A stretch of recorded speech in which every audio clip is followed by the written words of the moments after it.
بسم اللہ الرحمن الرحیم۔ ابتدا ہے رب جلیل کے نام سے جو بہت مہربان اور نہایت رحم کرنے والا ہے۔ چینل میں آپ کو خوش آمدید کہتی ہوں۔ چینل کا مقصد آپ کو پتہ ہے کہ سلیبس کا کچھ حصہ کور کروانا اور اسلامی تعلیمات سے آگاہی دینا۔ آج آپ کو سلیبس میں سے جو سبق میں پڑھانے لگی ہوں وہ جماعت ششم سے لیا گیا ہے اور اس کا نام ہے حضرت علی رضی اللہ تعالیٰ عنہ۔ اس سبق کو پڑھ کر آپ حضرت علی کرم اللہ وجہہ کی سیرت، کردار اور ان کے اوصاف سے آگاہ ہو سکیں گے۔ نبی کریم صلی اللہ علیہ وسلم کے گھر میں بنو ہاشم کی دعوت چل رہی تھی۔ سب شرکا کھانے میں مصروف تھے۔ کھانے کا اچھا انتظام تھا، لوگ کھانے سے لطف اندوز ہو رہے تھے۔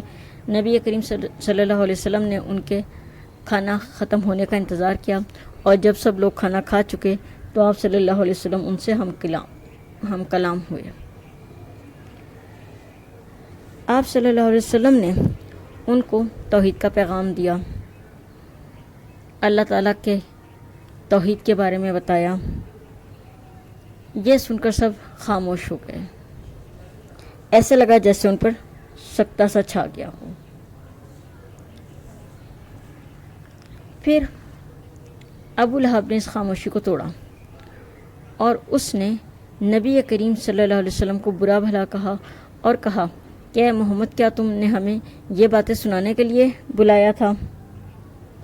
اس کی دیکھا دیکھی باقی لوگ بھی نبی کریم صلی اللہ علیہ وسلم کے خلاف بولنے لگے اور آپ صلی اللہ علیہ وسلم کو ایسا محسوس ہوا جیسے اس محفل میں کوئی بھی آپ کا ساتھ دینے والا نہیں۔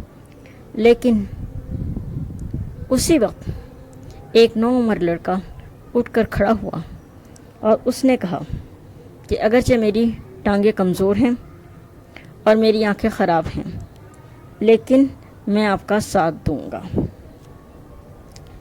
یہ نوعمر لڑکا اور کوئی نہیں، حضرت علی کرم اللہ وجہہ تھے۔ تاریخ انہیں حیدر کرار، شیر خدا اور فاتح خیبر کے نام سے یاد کرتی ہے۔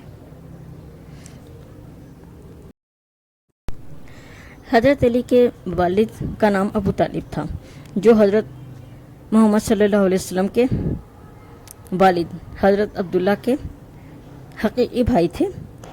اس طرح سے حضرت علی نبی کریم صلی اللہ علیہ وسلم کے چچا زاد بھائی ہوئے۔ حضرت ابو طالب نے حضرت محمد صلی اللہ علیہ وسلم کے دادا کی وفات کے بعد نبی کریم صلی اللہ علیہ وسلم کی پرورش کا ذمہ لیا تھا اور اپنی وفات تک نبھایا تھا۔ حضرت علی حضور اکرم صلی اللہ علیہ وسلم کے زیر تربیت رہے۔ یہی وجہ ہے کہ حضرت خدیجہ الکبریٰ کے بعد آپ کو قبول اسلام کا شرف حاصل ہوا اور آپ ان چند خوش نصیب مسلمانوں میں ہیں جو حضور اکرم صلی اللہ علیہ وسلم کے ساتھ نماز میں سب سے پہلے شامل ہوئے۔ اس وقت حضرت علی کی عمر صرف 10 سال تھی۔ حضرت علی اسلام میں پہلے بت شکن بھی تھے۔ بت شکن کا مطلب ہے بتوں کو توڑنے والا۔ اس بات کی تفصیل حضرت علی رضی اللہ تعالیٰ عنہ خود بیان فرماتے ہیں کہ ایک دن میں اور رسول اللہ صلی اللہ علیہ وسلم اپنے گھر سے نکلے اور خانہ کعبہ کے دروازے پر آئے تو نبی کریم صلی اللہ علیہ وسلم نے مجھ سے فرمایا کہ بیٹھ جاؤ اور میرے کندھوں پر پاؤں رکھ کر مجھ سے کہا کہ کھڑے ہو جاؤ، لیکن میں کھڑا نہ ہو سکا۔ آپ نے میری کمزوری محسوس کی، تب فرمایا بیٹھ جاؤ۔ پھر آپ خود بھی بیٹھ گئے اور مجھ سے کہا کہ میرے کندھوں پر سوار ہو جاؤ، اور جب میں نے ایسا کیا اور حضرت صلی اللہ علیہ وسلم مجھے لیے ہوئے کھڑے ہوئے تو مجھے ایسا لگا کہ میں اتنا اونچا ہو رہا ہوں کہ آسمان کی بلندی تک پہنچ جاؤں گا۔ اس طرح میں کعبے کی چھت پر پہنچ گیا اور وہاں پیتل یا تانبے کا بنا ہوا ایک بت تھا جس کو میں دائیں بائیں مڑوڑنے لگا اور آگے پیچھے جھکانے لگا۔ بالآخر میں نے اسے قابو کر لیا اور پھر جب نبی صلی اللہ علیہ وسلم نے مجھ سے فرمایا کہ اس کو گرا دو تو میں نے اس کو گرا دیا اور وہ اس طرح گرا جیسے کہ شیشے کا کوئی برتن گر کر چکناچور ہو جاتا ہے۔ حضرت علی بہت سے اوصاف کے حامل تھے۔ آپ کی شخصیت میں بہت سی خوبیاں تھیں لیکن آپ کی سب سے نمایاں خوبی آپ کی بہادری تھی۔ اسی خوبی کی وجہ سے آپ کو شیر خدا اور حیدر کرار کے لقب سے یاد کیا جاتا ہے۔ حضرت علی کرم اللہ وجہہ نے تمام غزوات میں نبی کریم صلی اللہ علیہ وسلم کے ساتھ شرکت فرمائی اور بہادری کے جوہر دکھائے۔ حضرت علی کرم اللہ وجہ صرف بہادری نہیں تھے بلکہ آپ انتہائی متقی اور فہم و فراست والے انسان تھے۔ آپ کے بہت سے اقوال آج بھی لوگوں کو یاد ہیں اور آپ کی نصیحت آموز باتیں سن کر ان پر عمل کر کے ہم اپنی زندگی کو بہتر بنا سکتے ہیں۔ آپ نے فرمایا، لوگوں سے ان کی ذہنی سطح اور فہم کے مطابق بات کرو، کسی دوسرے کے غلام نہ بنو جبکہ اللہ تعالیٰ نے تم کو آزاد پیدا کیا ہے۔